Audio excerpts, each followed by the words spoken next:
The way the Fed can influence interest rates is through this thing called, or this underlying interest rate called the federal funds rate. And the federal funds rate is the interest rate at which banks loan their reserves to one another. So when we take a look at the market for federal funds or the market for reserves, now this is the market at which banks supply and demand reserves from one another. Well, if we look at the demand, again, this is demand for reserves or demand for federal funds, which is by banks from other banks. So the relationship represents the relationship between the federal funds rate, the interest rate that banks charge one another for the loans, and the quantity demanded of reserves.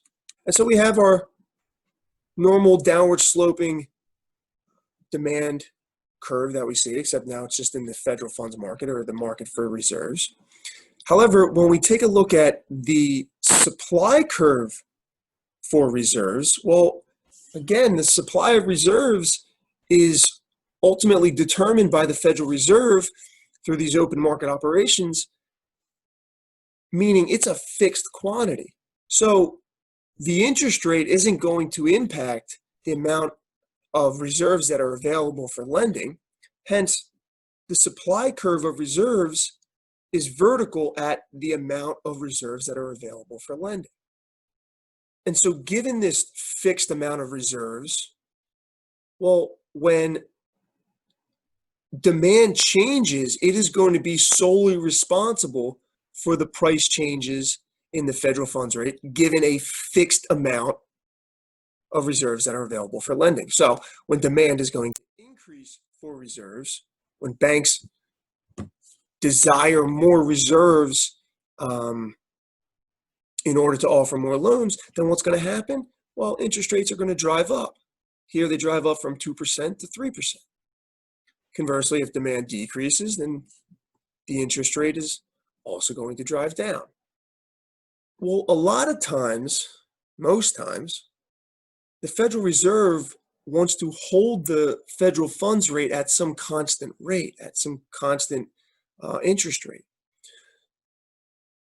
So what the Fed does in order to target this federal funds rate is to manipulate the amount of reserves available based off of the changes in the demand for reserves by banks.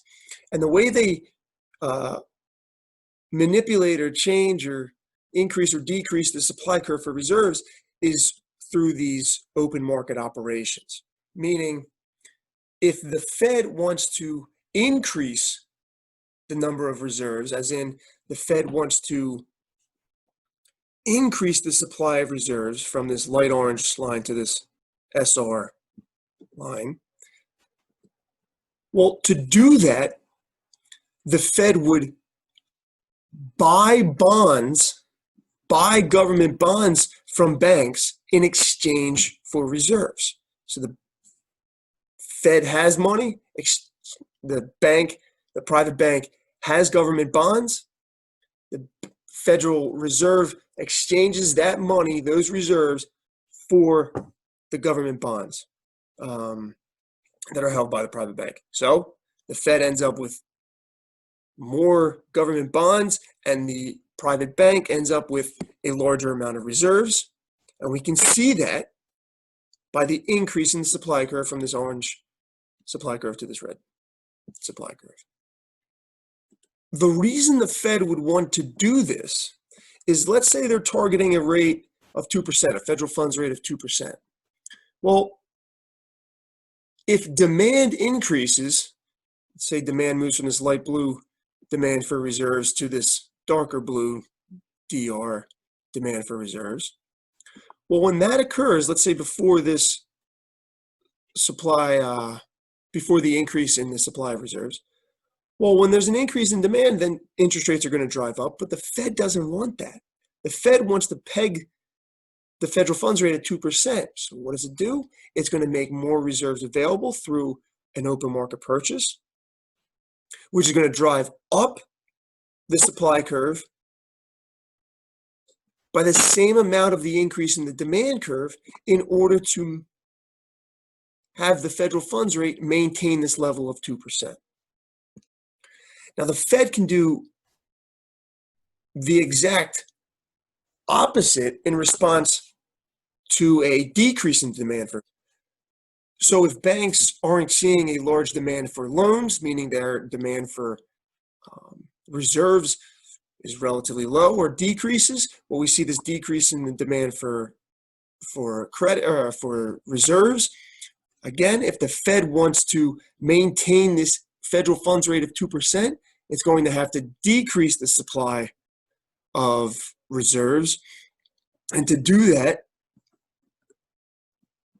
they're going to sell government bonds, meaning the Fed has government bonds.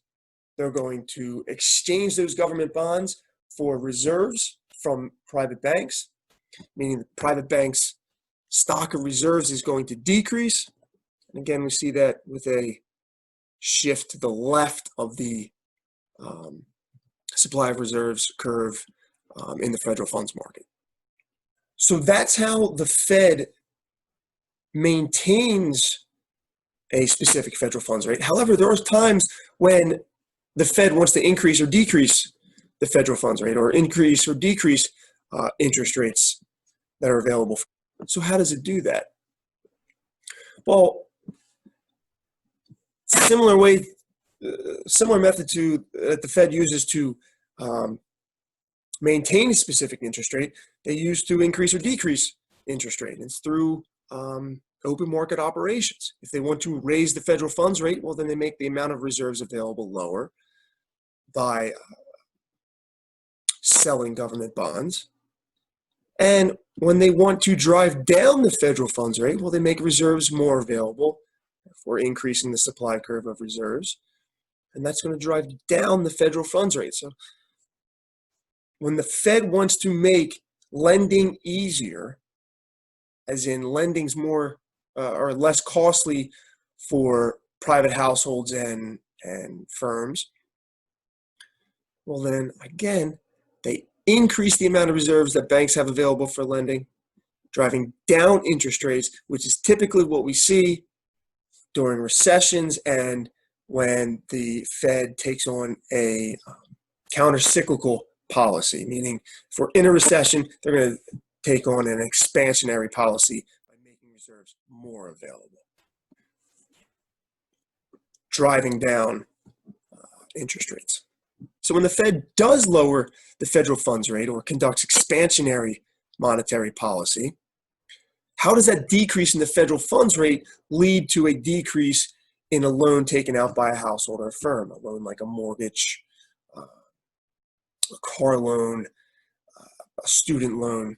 Well, when the Fed conducts expansionary monetary policy, it expands access to credit, or essentially increases the supply of reserves that banks have available. This drives long-term interest rates down, mortgage rates, student loan rates, drives them down because the federal funds rate is driving down. So the rate that banks trade with one another is decreasing, which is going to make the rate at which they offer loans relatively cheaper. When that happens, more loans are taken out by private households and firms, which is going to increase consumption and investment. When that happens, firms are going to have to produce more goods and services, which is going to drive up demand for labor and hopefully increase employment and eventually increase wages as well. That's how the Fed is conducted, or the Fed conducted monetary policy through the Great Recession and still today to some degree. However, there's other tools the Fed now calls on to help stabilize the economy. I say stabilize the economy, I mean promote employment during recessionary times and manage inflation during expansionary times. Of the tools that the Fed has available the two I want to pay attention to are number 2 and number 4. The Fed can change the interest rate since the Great Recession has started paying banks for saving their reserves at the Fed. So when the Fed increases the interest rate paid on the reserves stored at the Fed, well, that creates an incentive for banks to want to hold on to reserves, meaning the demand for reserves is going to increase when the amount that they're getting paid to hold on the reserves at the Fed goes up. Additionally, the Fed can use the practice of quantitative easing, which you may have heard before. Quantitative easing is very similar to open market operations, except instead of the Fed buying government securities, government bonds, government bills from banks in order to increase or decrease the amount of reserves, the Fed buys bank securities. This is included, especially after the Great Recession, mortgage-backed securities. But the general idea is the Fed is again manipulating the amount of reserves available by exchanging liquid reserves for relatively less liquid bank securities.